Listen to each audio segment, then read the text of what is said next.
It was a cinematic masterpiece, the likes of which really hadn't been seen until then. In 60 minutes, you have to climb the tower and rescue the princess, you avoid traps, falling blocks, and you fight the palace guards with your sword. When you run, your character runs. Your weight shifts as you change directions. You dance on the balls of your feet as you fight with your sword.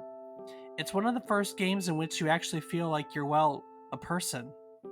1989's Prince of Persia is the precursor to most of the cinematic action genre, and likely the basis on which games such as Tomb Raider and Assassin's Creed take inspiration from. Today we're going back to the start of the Prince of Persia series and the development journals from which it came, so stick around and listen as we tell you a tall tale on today's trip down memory card lane.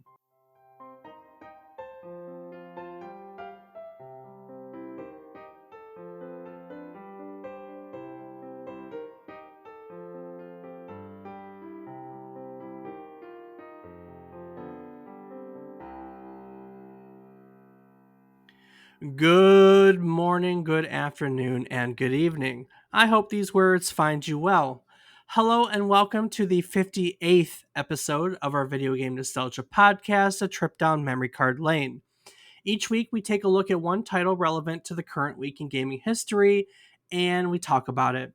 While doing so, we hope to teach you something new about the game, what it took from the world as its inspiration, and what it gave back to the world in its legacy. Today, we're looking back at the original Prince of Persia, originally released for the Apple II on October 3rd, 1989. I'm David Casson, and as always, I'm joined by my co-host, who is constantly dueling his own doppelganger, my brother, Rob Casson. Rob, what's it like to always fight yourself? Well, sometimes it hurts, but on the plus side, I always win. Do you, though? Well, when I'm fighting myself, there's only me that can win.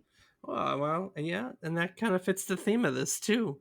So, how's it going? I don't think we talked much since the last time we recorded, so what's new? Not really much of anything. Just another day and another episode. How about yourself? Adopted out another cat, so one less cat in my office. Woo! Woo! Still have plenty of foster cats in my office to aggravate the shit out of me, but one at a time means eventually there will be no more foster kitties. That's a step in the right Very true. direction. That it is. So, what you been playing for the past week? Well, this week I was in the car quite a bit, so I did get to do some Let's Go Pikachu. And then I've been playing Diablo 2 as well, and then naturally a little bit of Rocket League. Right on. How about yourself? I've played Rocket League and Diablo, and I can't recall playing anything else aside from, the stupid little idle games I play on my phone when I've got nothing to do. Yeah, I think that's it. I don't think I've started any other big games. I feel like I got this nagging feeling like I did, and I'm missing something right now.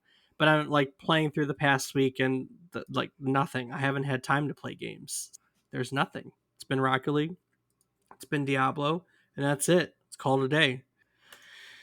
But let's not call it a day per se because we got a podcast to record. You know what I mean? Ha ha ha. Yeah, that we do, Dave. Let's get at it. Oh, God. It's so bad. I'm so bad. Today, we're looking at Prince of Persia, the original Prince of Persia. Have you ever played any of the Prince of Persia games? I recall one, I want to say it was for the GameCube that I played. Although I didn't own it, so I didn't really play through it all the way. I have seen playthrough of the original, including the video that you had sent me prior to recording, so I am familiar at least with the original gameplay. Yeah, but other than that, not a whole lot of knowledge from myself on this one. Well, the GameCube version probably would have been the remake in 2003 because GameCube was 2001. So 2003, they rebooted the series as Prince of Persia: Sands of Time. It had this really cool rewind feature, if you recall. Yep, that's absolutely the one. Yeah, so that would have been when they rebooted it. That's the second incarnation of the Prince of Persia, which we'll talk about very briefly, but today we're here to talk about the first incarnation of the Prince of Persia. Well, it's called the Prince of Persia. So Woo! I know. Prince of Persia was created by Jordan Mechner. Jordan Mechner is an American video game designer, author, screenwriter, and filmmaker who was born on June 4th, 1964. Now, Jordan Mechner grew up in New York and is said to have earned the money to buy his first computer, doing odds and ends, selling Mad Type magazines that he would, illustrate and write himself. Like every kid, he had a perfectly normal childhood. And then he went off to Yale University. Perfectly normal childhood. I guess that's kind of an adulthood at that point, right? A little bit, yeah. So, while attending college courses at Yale, Mechner developed and programmed his first few games that he submitted to be published. Neither of which was successful, neither of which even really saw the light of day, neither of them were published. The first of which was a game called Asteroid Blasters. Asteroid Blasters was a asteroid clone, and the other was a game called Death Bounce. That one sounds pretty cool, actually. Yeah, it does.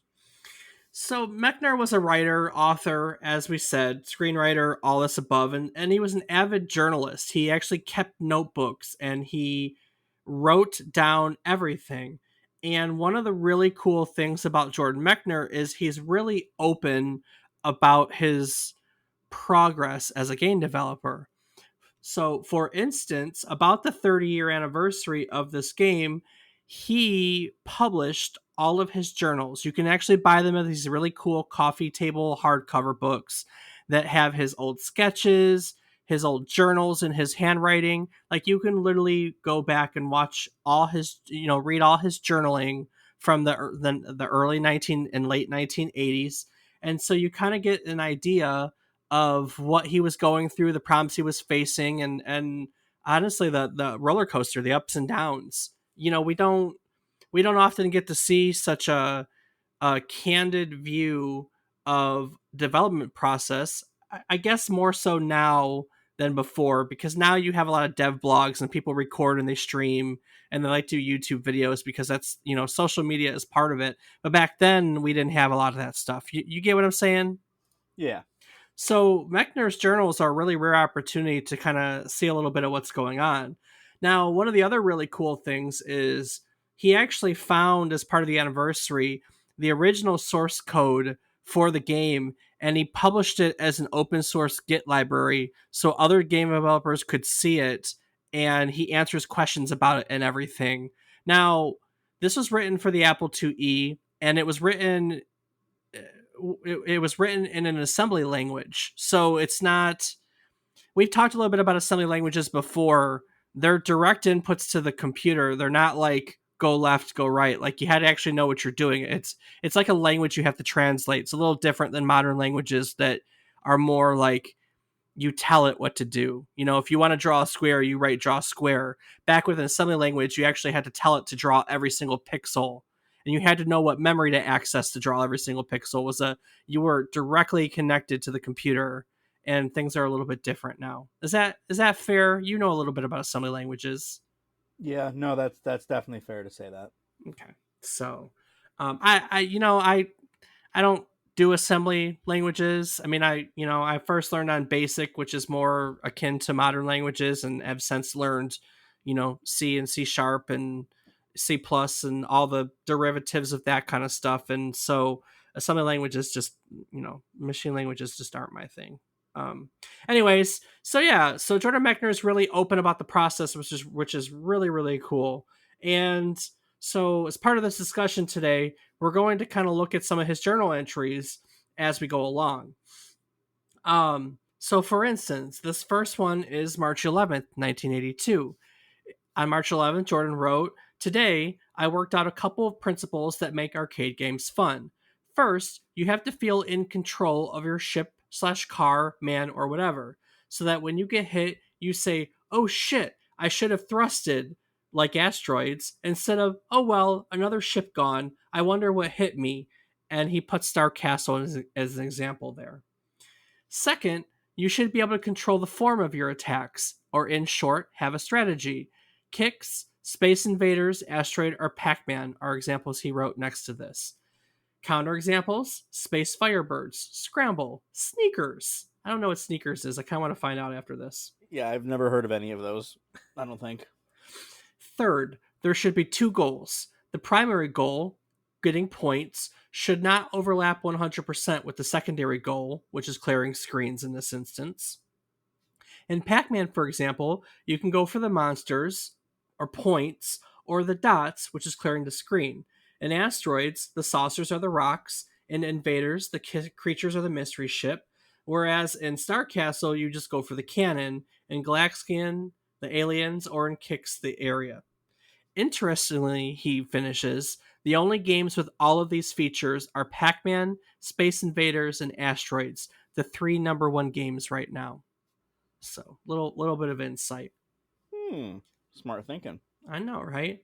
And C. Jordan was proud of the work he was doing. On March 25th, 1982, he wrote, "Work is proceeding. This evening I added bounce. Balls and spikes now bounce off your shield. It was quite difficult. I had to take into account angle and conservation of momentum, but I did it with some good ideas from Ben. The game looks so good now. Animation so smooth, balls zinging around going boing, boing, boing. I really am proud. If I can keep up this standard of quality, this will be technically one of the best Apple games of this type ever. Yep, I'm proud of myself. It looks like it might even be done this weekend." But the truth of the matter is, Death Bounce would never be the success he wanted. You know, it was sent into publishers, but it was never published. It may exist now. In fact, there's screenshots of it in the journals, but it never saw the light of day as a published game. Jordan Mechner's success would come on the heels of his next major project, Karateka. So he first wrote about Karateka on July 7th, 1982, in which he wrote, "Today, I didn't do anything because my mind was occupied with Karate Game.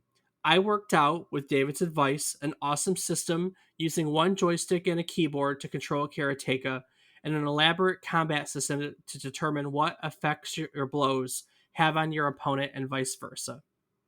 So Karateka is a 1984 martial arts action game in which the player controls an unnamed protagonist attempting to rescue his love interest from a castle fortress. It's known as one of the earliest martial art fighting games, and it was inspired by film study classes he took, along with vintage Disney animation. So Jordan Mechner used a Super 8 video camera to film footage of his friends, family members, and karate instructor, and then he used a process called rotoscoping to turn it into an animation that was found in his video game. So rotoscoping is an animation technique in which animators trace over motion picture footage frame by frame to produce realistic action. Rob, have you ever used rotoscoping, or are you familiar with rotoscoping? Can't say that I am myself. No, I mean, it sounds familiar, but I don't think so. So rotoscoping was used very much in early Disney animation. So take Snow White and the Seven Dwarfs, for instance. They filmed live actors and then took the film and they sketched over it onto the animation frames to make the animation. And this is essentially what rotoscoping is. One of the most famous effects in cinematic history, the glowing lightsaber effect in the original Star Wars trilogy, is also rotoscoping. So in that instance, the actors just held sticks while filming, and then special effects technicians had to go and trace over each frame line by line, which added the glow effect that you see in the original trilogy. Even if you don't know what rotoscoping is, you've seen it over and over and over. In the case of Karateka, Mechner didn't consider the game as a fighting game. Rather, he saw it as a story based game where the gameplay mechanic was fighting. Now, I'm not even going to lie, I am very familiar with Karateka. We had it for the Atari, and I loved it. I used to play it all the time. And it was basically a martial arts game, and you would run and come up to a guy, and you'd have to, like, you'd each have a certain amount of hits you could take, like 8 or 10 hits, and you would just try to beat him. And when one guy died, you run to the next screen And in between each guy, like the story would come on. I remember there was the princess was in a dark room and the door would open and the light would spill out and illuminate her and she would like be like defeated or sobbing or something like that. And it would just do that over and over until you got to the end, beat the main guy and beat her, which I really don't know if I ever did, to be honest with you. When you're a kid, you games are hard. But we owned Karateka, and I really enjoyed it. I like I said, I played it a lot. It was a fun game. Probably still it's probably still somewhere. I don't think we ever got rid of the Atari unless it flooded and we got rid of the Atari stuff then. Couldn't tell you honestly. I haven't seen it. Yeah, I don't have the Atari stuff. I don't know where it is. So, but anyway, so Karateka was released and instantly found itself number 2 in sales on the Billboard sales charts. And it was beat out only by Flight Simulator 2, Sublogic's Flight Simulator, and it beat out F-15 Strike Eagle. Also, to put things into perspective at the time, number 4 was a text version of the Hitchhiker's Guide to the Galaxy, and number 5 was Microsoft's Flight Simulator. So, I guess when Karateka came out, flight simulators were the end thing. You know what I mean? Wow. I mean, crazy to think that those are still around now and still doing as popular as they are. They I are. can think Karateka's obsolete. It is and it isn't. It is. He redid it in 2012, so there's a modern Karateka out there, but I never played it, to be honest with you. So Honestly, I'd never heard of it, so I couldn't tell you. it wouldn't stay at number 2 for very long. It was very quickly a number 1 bestseller. Um, it's really considered one of the first games to combine arcade action with realistic animation and cinematic storytelling. And for a lot of games in that early period, it became the template, by which a lot of other early fighting games would follow. So it may not be the one with all the notoriety, but it's definitely the basis. It's definitely the basis for a lot of early fighting games, for sure. One really fun thing about Karateka that I found out while doing research. So the Apple II floppy disk release had a little Easter egg to it, Rob. Oh, yeah? Yeah, it was listed as a single-sided disc, single-sided floppy disk, but it actually wasn't. If you put the disc in on the reverse side, there was a full version of the game there, but the whole game was displayed upside down. What? So it was originally done as a joke, but people would put the game in wrong and think something was wrong with their computer. And so apparently it prompted many calls to tech support hotlines back in the day. That's actually kind of I hilarious. know, right? I mean, it's the full game. There's nothing wrong with it other than it's displayed upside down. They just inverted the display. And yep, that's how you know if you put the disc in backwards. Well, someone had some ingenious thoughts that day. Well, I like that they're trolling people even back then. You know, Jordan Mechner pretty much said that he was very fortunate. By the time he graduated from Yale, he had a number 1 bestseller in Karateka, and that really afforded him a luxury that many other of his friends didn't have. He didn't have to go and find a job. Karateka was earning him money, and it afforded him the luxury of taking a step back to really decide what he wanted to do. Now, one of the first things he did was he traded in that Super 8 camera for a VHS camera, which was the new in technology, to film the animation for his next game. And he first wrote about that game on August 28th, 1985. A strange thing happened. I started getting images in my head of the characters: the Sultan, the princess, the boy. I saw scenes in my mind as if they were a Disney movie. So I wrote up a scenario, churned it out in an hour. It came out pretty well, I think.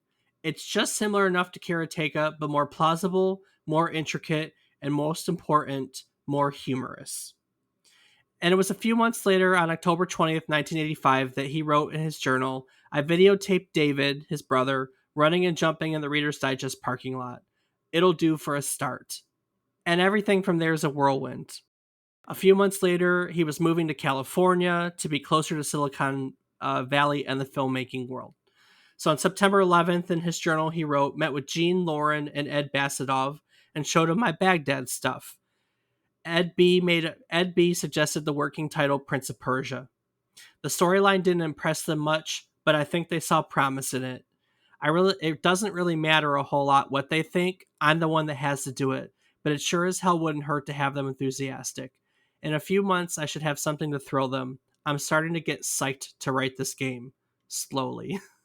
So, and that we have it. He was off to Prince of Persia. We get little bits and pieces. It was on October 21st that he wrote, "Today I wrote the first lines of code in the game, and so it begins." So, it's kind of cool. Like he pinpointed everything, you know what I mean? Yeah. So Prince of Persia started as an idea from the 1001 Nights, or well, a lot of people call them 1001 Arabian Nights, tales that he knew as a kid. But he also took inspiration from other places. In one interview, he said that, early on, he envisioned it as being like Raiders of the Lost Ark in the beginning of the movie where they're sneaking through the palace. And he also took some inspiration from the adventures of Robin Hood. Mechner basically storyboarded the game, kind of like how a filmmaker does storyboards for their movies, and this is how he managed the level design and the character movements. And in the beginning, the Prince of Persia was just meant to be a non-violent character, but he worked in an office with a bunch of other programmers, and they didn't work together. This was a singular thing in this for the programming, but it was an office that a bunch of programmers shared. They were all working on their own projects, kind of bounce things off one another. And one such programmer who worked on educational software was a software developer called Tommy Pierce. And every time Tommy Pierce walked by Prince of Persia, she made comments at Jordan that the game was dull and boring and he needed to add combat. But there was a problem. One of the biggest issues of Apple II games was their memory limitations. I think they had something like 47 kilobytes or 47K, or that would just be bytes, honestly, 47 bytes of memory to work with.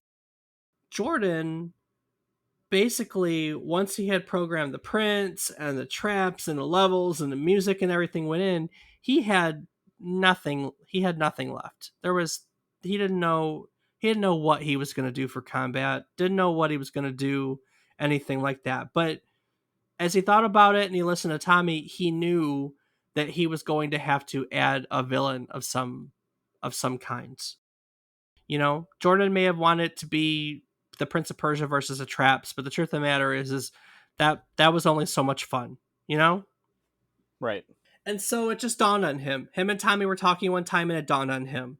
It dawned on him that he could basically execute what's called an either or statement and shift the bytes over one in color that would make them inverted.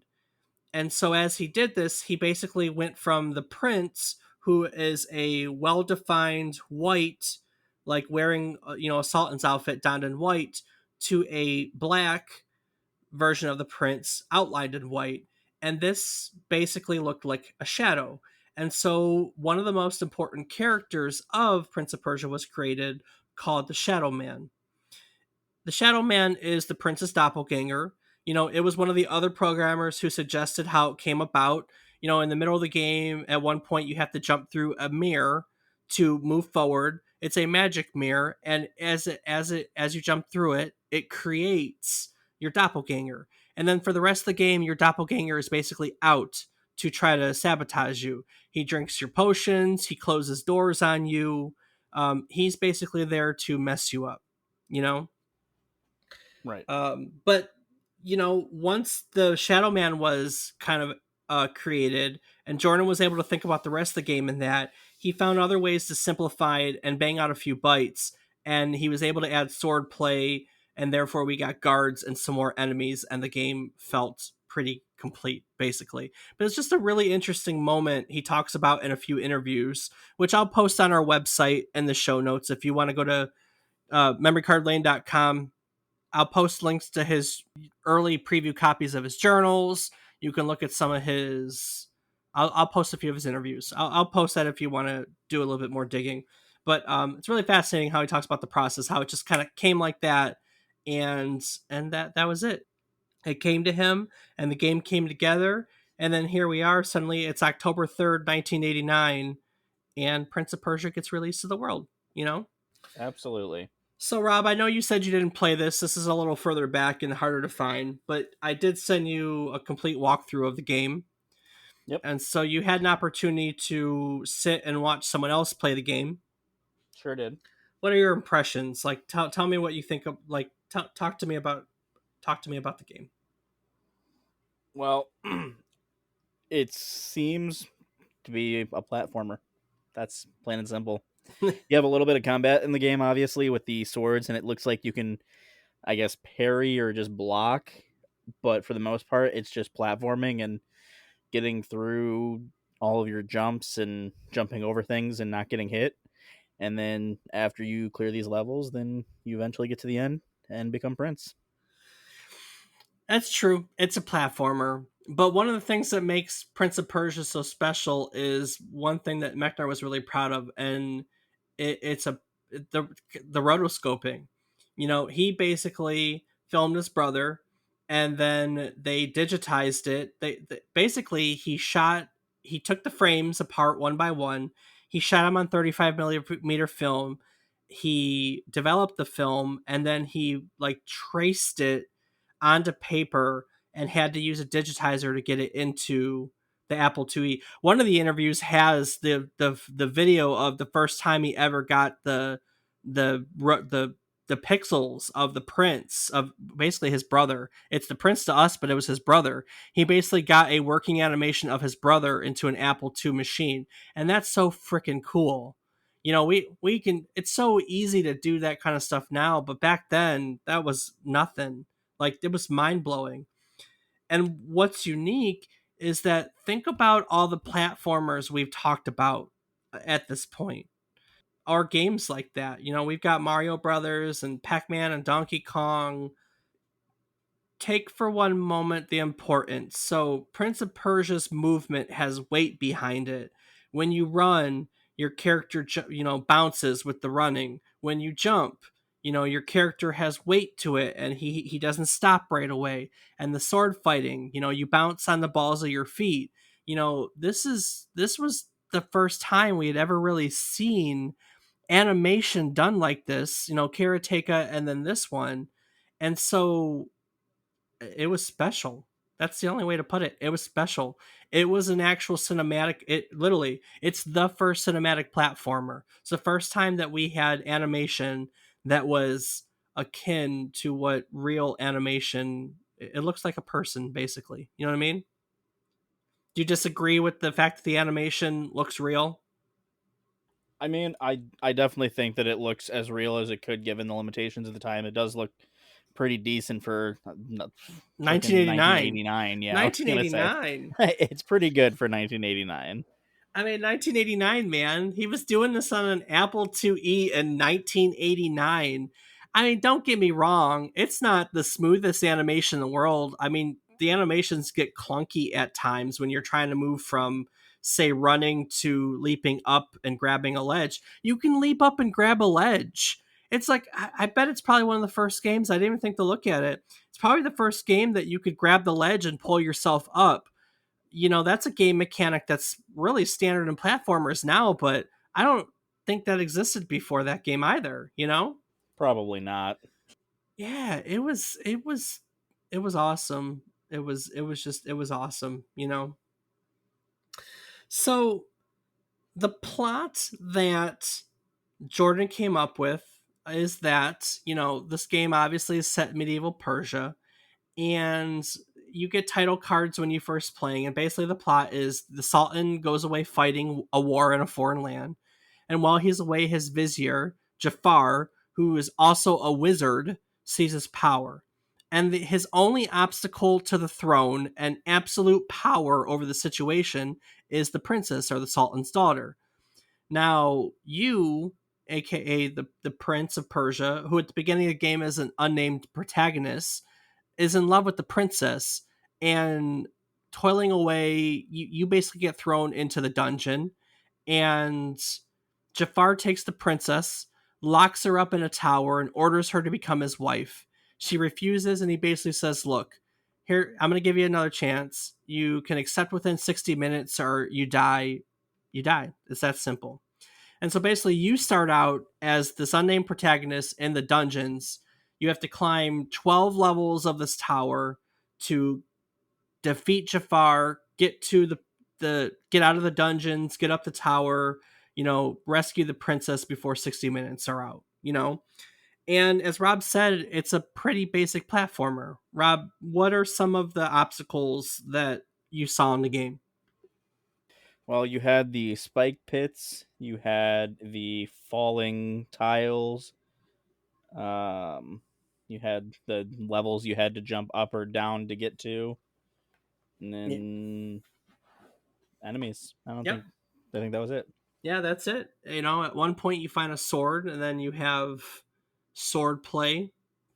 Oh, the Yep. rotoscoping for the swords is pretty cool. Uh, Jordan Mechner basically used like 6 seconds from the 1959 Adventures of Robin Hood with Errol Flynn and I can't remember whom, but he basically took those 6 seconds of the movie towards the end when they're in perfect sword fighting form, and he rotoscoped those 6 seconds to make the sword play you fight in the game. So, Nice. but the game does a really good job. It builds upon itself. You get that sword, you have sword play. In stage 4, you got to jump through the magic mirror. Magic mirror creates the shadow man, your doppelganger, who basically becomes your nemesis throughout the rest of the game. And that adds a level of complexity. And then you meet up with the doppelganger again at the end of the game.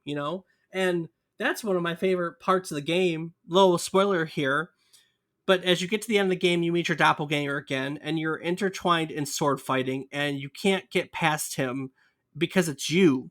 Like, it's a mirror image of you. You're not going to defeat you. And so you put your sword away, he puts his sword away, and then you walk together and merge to become one. And that's such a simple, poignant concept that is simple and cool. That's it. It's simple, it's cool, and I think it's meaningful, when it comes to this.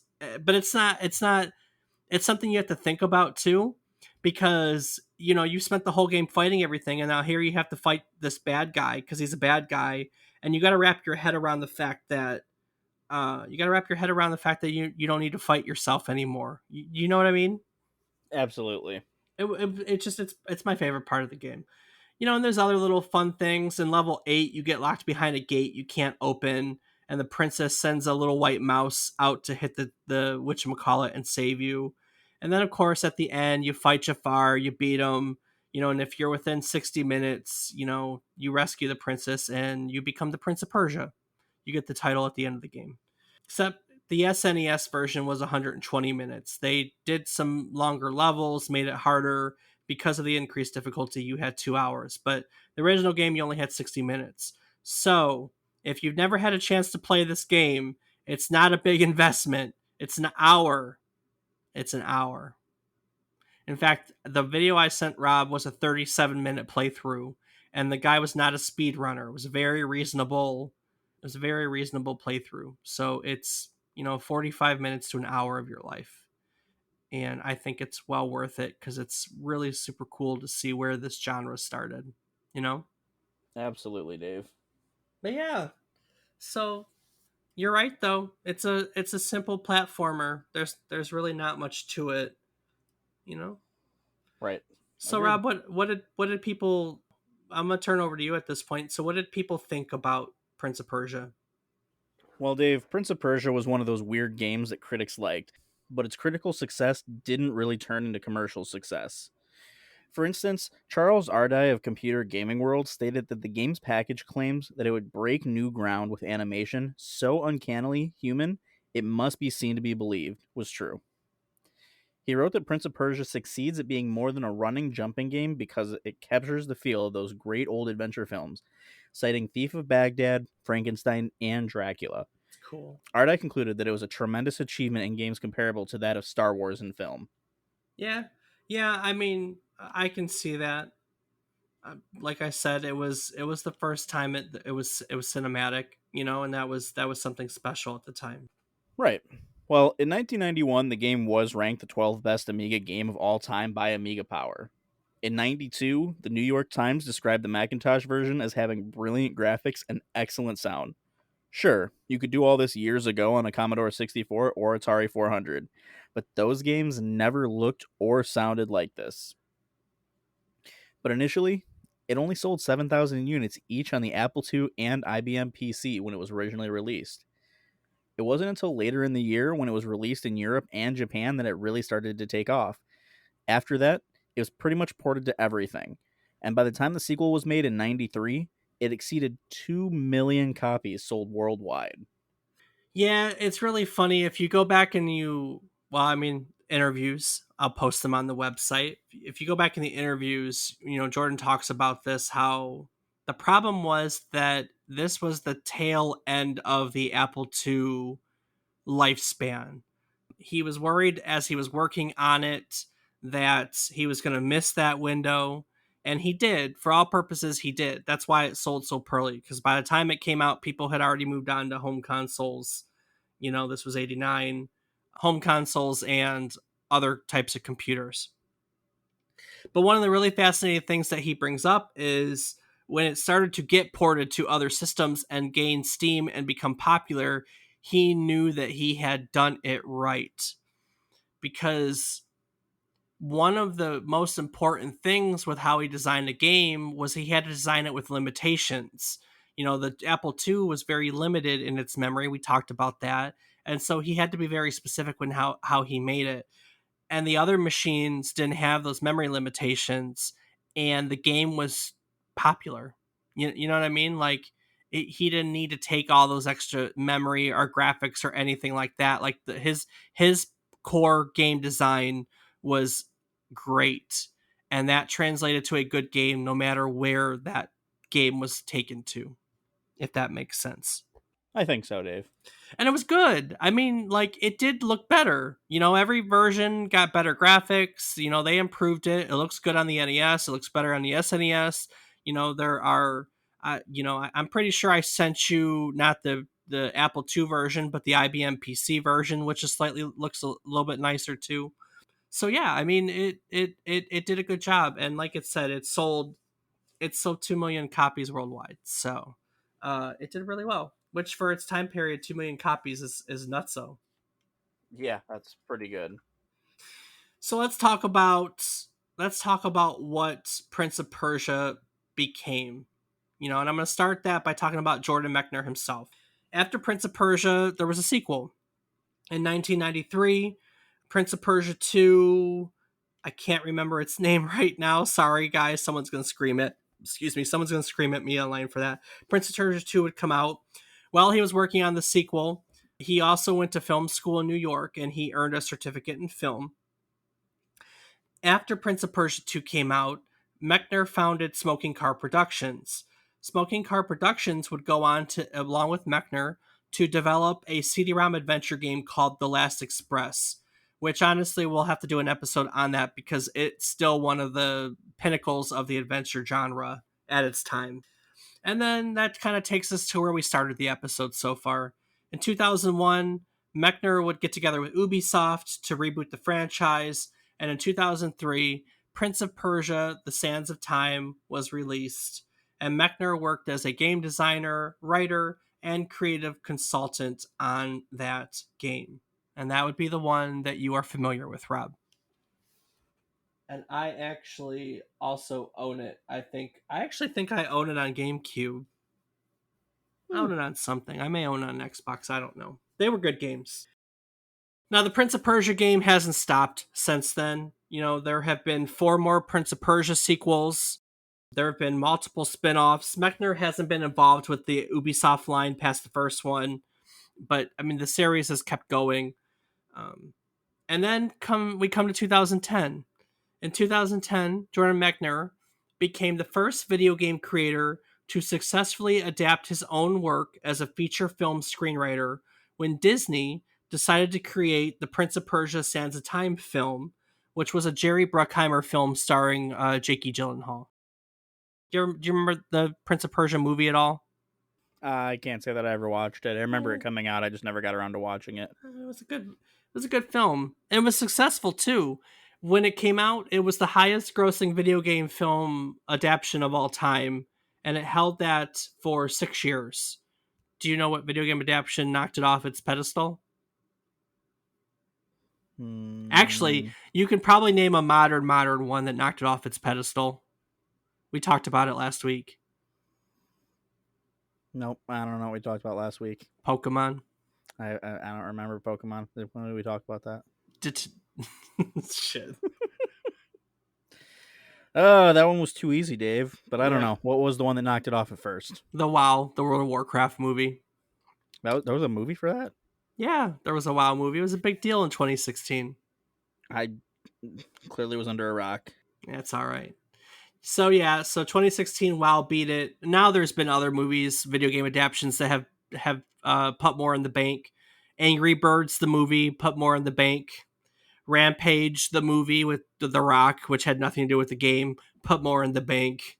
And of course, Detective Pikachu, which we talked about last week, put more in the bank. So now it's like the fifth or sixth highest grossing video game adaptation of all time. But at the time, it was the one. Still pretty impressive. Yep. So the last thing we kind of talked about really briefly that Mechner's done in the gaming industry was in 2012 he remade Karateka. It's a little indie project. I think it was like a Xbox Live Studio, like an indie, like Xbox Live Arcade title. Or it was something like that at the time. Yeah, he did it in 2012. And otherwise, he's been continuing his work as an author, screenwriter, and filmmaker. And like we talked about, he publishes journals. He interviews all the time. I think the fact that he published the actual source code for Prince of Persia and he takes the time to answer questions about it is one of the coolest things ever. So, Heck yeah. but Prince of Persia, from the legacy standpoint, was super important. It laid the groundwork for all the early titles in that genre that we haven't really talked about, like Another World and Flashback, Tomb Raider, which is like your resurgence of the action adventure genre, cites it as its influence. And then, honestly, one of the more interesting things that we've never really talked about because we haven't done an episode on this yet, but we're going to like it because it's one of our favorite series, is Assassin's Creed. Oh, nice. So Assassin's Creed started out as an idea for a sequel to the Prince of Persia Sands of Time. So basically, they wanted to create a sequel, but they wanted to turn it into an open world game while also emphasizing the prince less as the main character. And so they did some research on like secret societies and stuff, and they found their way on the assassins. And in fact, initially the project was called Prince of Persia Assassins. And then at one point they realized that it wasn't going to work as a Prince of Persia game, and they turned it into the original Assassin's Creed, and the rest is history. Nice. Yeah, we'll dig more into that when we do an Assassin's Creed episode. That's that. So it's an important game. It's not very well known, I don't think. I don't think it's a huge franchise anymore, but I think it's an important one, and I'm glad that they're still making games in it. In fact, it's been 32 years since the original was released. It's been 18 years since Sands of Time was reinvented for modern audiences, and we were supposed to get a remake of the Sands of Time in 2021, March of 2021, in fact. But earlier this year, they basically said, hey, we need more time to finish this game because we know how important it is to our fans, and they have yet to say anything about it. So it may be delayed indefinitely. We may get it again. We may get it in 2022, but there is another Sands of Time, like another reboot in the works right now at Ubisoft. So there you go. Interesting. But yeah, that's Prince of Persia. It's really fascinating. I you don't think about the importance of things sometime, and to take a step back and look at, I mean, the animation is just so amazing for 1989. The character has weight. Like when he runs, he's got weight to him. When he jumps, he's got weight to him. That is so different from every other game that plays at the time. It's awesome, honestly. I would highly recommend at least watching a playthrough to kind of see and just take a step back and go, this was 32 years ago. This was 32 years ago. This man was working programming magic 32 years ago. That's pretty awesome. Know what I mean? Sure thing, Dave. All right, what do you got? You got anything to add to the Prince of Persia story? Anything that you may have? I sent you some stuff, or I sent you the video. Have I missed anything? Did you stumble on something that was interesting? Did I not include something that you found intriguing? What you got? Uh, nope. You pretty much covered everything. Yep. I don't have anything that you don't. Well, if y'all would like to go back and watch the reviews or the interviews and or the walkthrough videos, you can do so on our website. I will post links to what I watched for my research and the websites I use for my research on the show notes portion of www.memorycardlane.com. Also on our website at memorycardlane.com, you will find a calendar of upcoming episodes where you could submit your own questions, comments, reviews, etc. You can find our biographies. You can find a link to our Discord if you'd like to join our community. We'll be playing the latter half, starting tomorrow, actually. We'll be playing the Battlefield 2042 open beta. You're more than welcome to come and join our squad and play with us. Join our Discord, join the community. Fun times. Yeah, yeah, yeah. You'll also find links to our Patreon if you would like to support our podcast and our social media plugs. I am on Twitter at David_is_wrong, where I post my Rocket League highlights. What about you, Rob? What you doing? I can be found on twitch.tv/FATBOIRIPZ. Awesome. Well, as with every episode, we go back to the beginning. Each week, we try to teach you something new about the game, what it took from the world as its inspiration, or what it gave back to the world in its legacy. And I gave you plenty of all three today. And so, roundtable, Rob, what is your biggest takeaway from the Prince of Persia learning experience? I think not even more than just from this game, but something this game used is that rotoscoping. So like I'd heard the term, but I didn't really understand or know what it was, and it's kind of it's an interesting thing to know and learn about. Yeah, I mean, it's literally tracing. They took photos and video, still pictures frame by frame, and they trace it on paper and animate it that way. That's how some of your early like Disney films look so realistic. That's it. They filmed it on video and traced over the frames. So That's blows my mind. it's really cool. In the case of video, they would draw like on the glass cells and so on and so forth. And the rotoscoping for special effects is cool when you have like the hand drawn mats and hand drawn, special effects. And yeah, rotoscoping is really cool. It's really cool to go back to the interview and see Jordan's like literally the first time he got the first time he got the rotoscoping, the running sequence into the computer. It's so primitive, but it's so cool to think of how excited he must have been. Like, holy shit, I just got a running person into my Apple computer. You know what I mean? Like that moment just had to be. I remember when like my first every time you learn something new in programming, like you learn how to animate a rigid body for first person, a rigid body camera for first person viewpoints.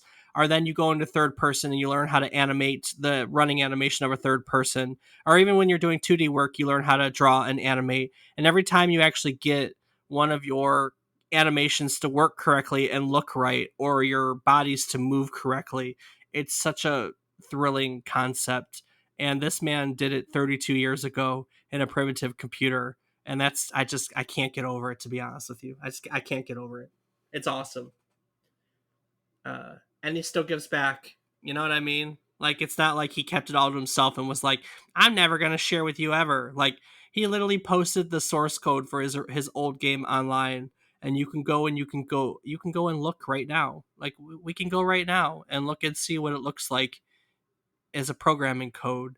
And I also think that's awesome too. That is pretty awesome, Dave. I forgot that he made Karateka, so that was kind of my thing. It makes a lot of sense though. They play the same and they sound the same. And so it was really nostalgic for me to be able to go back and go, oh, this makes a whole lot of sense now, Right. Because they do. Like they really do play and sound the same. The music in Prince of Persia, like, and Jordan Mechner's dad, uh, composed both games. So, his music style is the same in both of them, and it's just really cool. That's all. This was fun to do. This is more technical. It was fun to be able to get into someone's journal. It was fun to be able to see how he got through with his problem solving. It was just a cool blast from the past. So, yeah. All right, For Rob. sure. I'm going to take it out of here in a moment. What would you like to add before I do so? Well, as always, just want to take a moment to say thank you to everyone for listening. We do this week by week because we enjoy it, and we're hoping that you enjoy it too.